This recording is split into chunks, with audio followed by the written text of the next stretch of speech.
જય શ્રી કૃષ્ણ. હું આજે એક મારો વિચાર કહેવા આવી છું. કાલે મારી ફ્રેન્ડ જોડે મેં વાત કરી, જેના હવે ટૂંક સમયમાં લગ્ન થવાના છે. અને મેં એને પૂછ્યું કે બધી પ્રિપેરેશન થઈ ગઈ?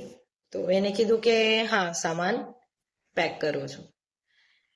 કે મને એમ થયું કે આપણે એઝ અ સ્ત્રી કે ફિમેલ કે કેવું છે નહીં, આપણે જે ઘરમાં જન્મીને આવીએ છીએ, જ્યાં આપણો 20-25 વર્ષ આપણે જીવ્યા હોય છે, જ્યાં ચાલતા, ઊભા રહેતા, બોલતા, લખતા, વાંચતા, ભણતા બધું જ શીખ્યું ત્યાં જ છે, એ જ ઘરે જ.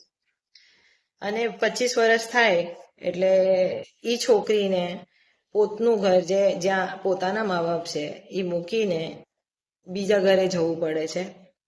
અને ત્યાં એના મા બાપને આપણા મા બાપ બનાવવાના, સાચવી લેવાનું બધું જ. પૂરું ઘર એના નામે ચાલે છે, બધું એના નામે થશે, નવું ઘર થશે. ત્યારે જ્યારે પિયરે જાય તો એમ કે હું મારા ઘરે છું.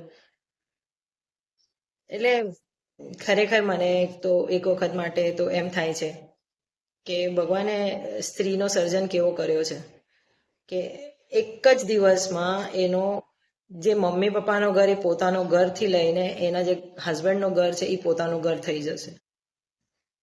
તમને શું લાગે છે? કમેન્ટમાં જરૂર કહેજો. રાધે રાધે.